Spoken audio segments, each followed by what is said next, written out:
He'll reset. Nowitzki again for the lead. Bang!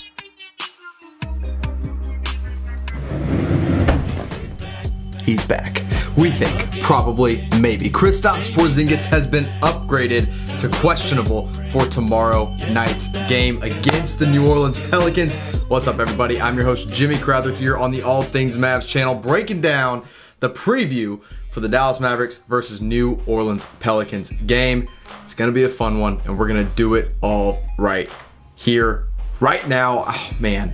Now, if you missed the news, late Sunday evening, the newest NBA injury report came out, and Kristaps Porzingis was upgraded to questionable for the first time this season. He's been either doubtful or basically just out going into every single game, and now coming off that meniscus surgery, he is questionable to return in this one, and he's actually being listed in the Dallas Mavericks game notes as the probable starter along four other guys. Luka Doncic, of course, Josh Green, Willie Cauley-Stein, and Tim Hardaway Jr. So keep an eye on it. If he comes back, I wouldn't be surprised if he's on a bit of a minutes restriction, but I think he will end up playing in this game. Now, if you've already been a subscriber of the channel, first of all, I appreciate you guys. Second of all, you already know that I predicted that he would come back on this night for the Mavs. January 11th, that's when he's going to be playing, potentially playing against the Pelicans, and it's a team that, honestly, really needs him in the Dallas Mavericks now with all these guys in the health and safety protocols due to COVID-19.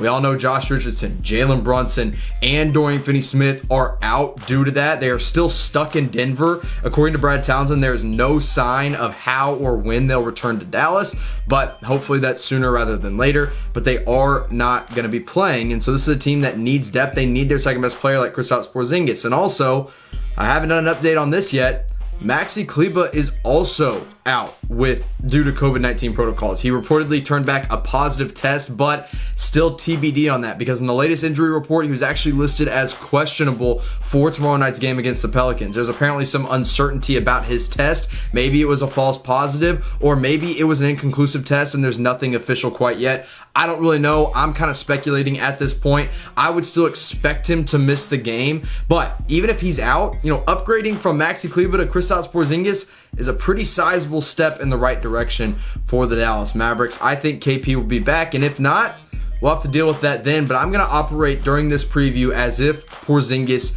is back, and I am so incredibly excited if that is the case. I'll probably do another video after we get him back for a couple games on his impact on this team, because I can't really talk about it enough, but I prepared for this video as if it was just going to be a normal preview, and so I've got all of that ready for you guys, and I'm going to break it all down, but now we're just going to do it under the assumption that KP will be back. Now, I already told you Maxi is questionable for the game. We'll see what happens with that one. So before I dive deeper into this preview, I want to first of all thank all y'all that have already been watching, but I want to know where you guys watch these videos from. I pulled up the statistics, and I'm actually going to put them in this video, either in this corner or this corner. I'm not sure which one. That kind of told me where you guys watch from. 39% of you are watching from the United States, 16.4% of you watch from Slovenia, shout out to Luka Doncic, and 7.6% of you are watching from the Philippines. Now, I want to know what other countries everybody's watching from. If you're watching from the United States, let me know what state you're watching in, and if you're watching from Slovenia or the Philippines, I appreciate you. Any other country, shout it out in the comments. I want to know where y'all are watching from. So the new rotation with Kristaps Porzingis in the mix, it's going to be different. Let's play like he's going to play. Let's pretend like he's going to play, and I think he will. Like I said, the starting five, the projected starting five is Luka, Tim, KP, and Willie Cauley-Stein, along with the rookie Josh Green.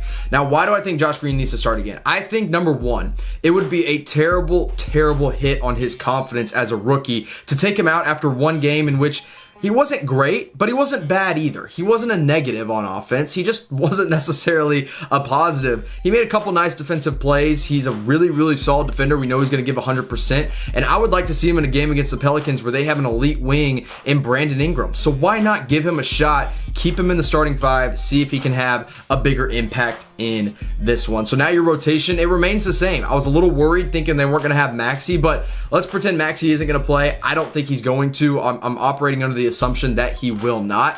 So your backups are the same. Trey Burke, Wesley Iwundu, James Johnson, and Dwight Powell. And then you sprinkle in some Boban Marjanovic, maybe some Tyler Bay, Nate Hinton, and Tyrell Terry minutes depending on the guards. I love Trey Burke. I loved what he did, obviously, in the Orlando game. It was huge. They needed that off the bench.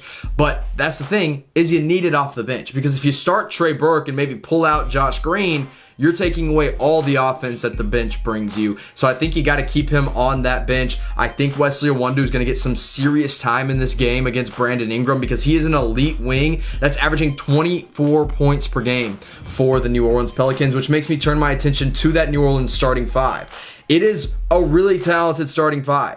Lonzo Ball's been pretty good this year. They just got Eric Bledsoe in the Drew Holiday trade, who's honestly kind of washed compared to what he once was, but he's still really, really good as a defender. Brandon Ingram, Zion, and Steven Adams. Now, interesting note here, Steven Adams is actually being listed as questionable due to a migraine. Now, I think he's going to end up playing in the game since the migraine's happening on Sunday. I don't really know a lot about migraines. I know they're painful, but if I were a guessing man, if I were a betting man here, I'd put money on it that Steven Adams ends up playing in the game against the Mavs, especially if Porzingis will be there. Now, an interesting note about their starting five, every single player is averaging double-digit points per game, including Zion averaging 22 points per game and Brandon Ingram averaging 24. So offense, they're set. They don't really need a whole lot of offensive game, but most of that offense comes on the interior. And here's an interesting note, or something I wanted to say. Yes, Zion is probably the face of that team in terms of, publicity, being the number one pick, being so exciting to watch.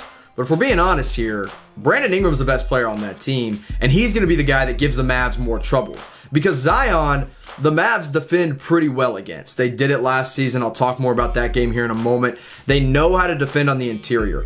But without Josh Richardson and without Dorian Finney-Smith and potentially without Maxi Kleber, Brandon Ingram is going to give you a lot of issues on the perimeter.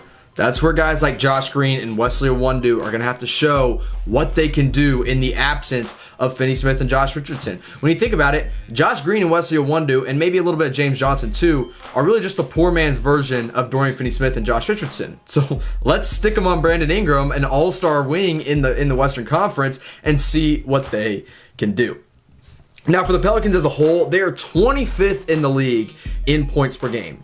So I said their offense is set, but really only when it comes to the starting five, because they're averaging 107.1 points per game this year, but they're also 5th in the league in points allowed by other teams. They're only allowing 106.6 points per game.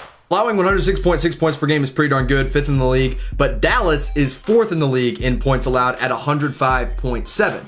So when you have a team that doesn't score a whole lot in the New Orleans Pelicans at 107 points per game, and the Mavs that don't allow a lot of points per game at 105.7, you've got a pretty good recipe for success if you're the Dallas Mavericks. Now, obviously, most of that defense is thanks in large part to Dorian Finney-Smith and Josh Richardson, but if KP's in there, Luka being the better defender that he is now, and even maybe Josh Green or Wesley Iwundu stepping up, maybe that defense can hold tight. Now, with their scoring issues comes their three-point issues. The Pelicans shoot 32.2% from three this year. That's the absolute worst in the league. They are the worst three-point shooting when it comes to efficiency, and in turn, they're 27th in the league in three-pointers made per game at 10.2, while Dallas is 2nd in the league in three-point percentage allowed at 31.5. So again, another great recipe for success if you're the Dallas Mavericks. You only allow your opponents to shoot 31% from three. The Pelicans average 32% from three. This could be a really good reason the Mavs should win the game. The one thing that does worry me about this Pelicans team in terms of where they rank in team rankings and team stats is the rebounding department. They are 6th in the NBA in offensive rebounds per game at 11.4. We know Dallas has given up a lot of offensive rebounds this year. And at 48.4 rebounds per game, they are 3rd in the league. Meanwhile, Dallas at 43 rebounds per game is 23rd in the NBA. Not very good. Dallas is pretty good the Pelicans, are pretty good at turning the ball over. They average the 4th most turnovers per game at 15.6. And to kind of give you reference here, Dallas averages 12.7 turnovers per game, which is the 25th most, aka the 5th best in the NBA. Now, New Orleans as a team this year, they are 4-5, so they're one game below 500. And a good note here is while the Mavs are on a 3-game win streak going into this one, the Pelicans, on the other hand, are on a 3-game losing streak coming into this one. Their first game of the year, they opened it up with a win against the Toronto Raptors, who we know now are not very good to start this season as they are 2-6. They lose to the Miami Heat, who the Dallas Mavericks defeated on New Year's Day. They won against the San Antonio Spurs, who actually, I don't really know what they are right now. They're very average, I think is the way to put it. Then they lose to the Suns, 111-86. That was a bad blowout for them. And then they win one against the Oklahoma City Thunder and one against the Toronto Raptors, and then came to 3 straight losses. The first one was to the Indiana Pacers in overtime. Honestly, Indiana's pretty good, so that one's understandable. But then they lose to the Thunder, and then they lost to the Charlotte Hornets. And that Hornets game was actually on national television. I don't know if you guys watched it, but the Pelicans led that game the whole way through. And then at the very end, they finally just allowed Charlotte to come back. They honestly played a really solid game there in the second half, and New Orleans just kind of collapsed. And I think that's a big reason this Mavericks team could have a lot of success against New Orleans, especially with Luka Doncic on hand and potentially the unicorn himself, Kristaps Porzingis. I think this is going to be a fun game. I'm excited to see that duo back together if that is the case. It's going to give this team a totally different look. I mean, just completely different. And I'll break it down more here in just a moment, but I do want to talk about last season against the Pelicans. The Mavs won a perfect 4-0 against their division rivals.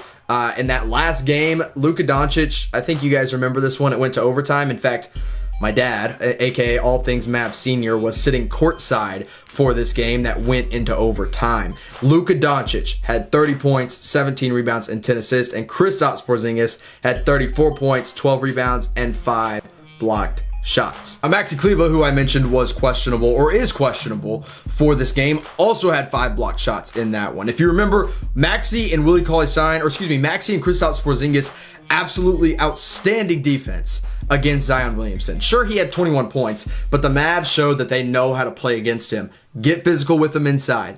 Make him go to the free throw line. Fine. He's not a great free throw shooter. He's not bad. He'll make most of them, but he's not incredible. Now, Stein played a few minutes off the bench as well that night. He had 2 blocked shots. So Maxi, KP, and Willie Cauley-Stein combined for 12 blocked shots in that game. Absolutely wild and outstanding defense by the Dallas Mavericks. Rick Carlisle knows how to coach him up when it comes to interior defense, and that's what the Mavs are going to have to do. If Steven Adams is playing, and along with Zion Williamson, that interior defense is going to be super important, which is why I think you have to start Kristaps Porzingis and Willie Cauley-Stein together, because those two guys are so long and so good at protecting the rim that when it comes to Zion and Steven Adams, you're going to have to bulk up and play strong.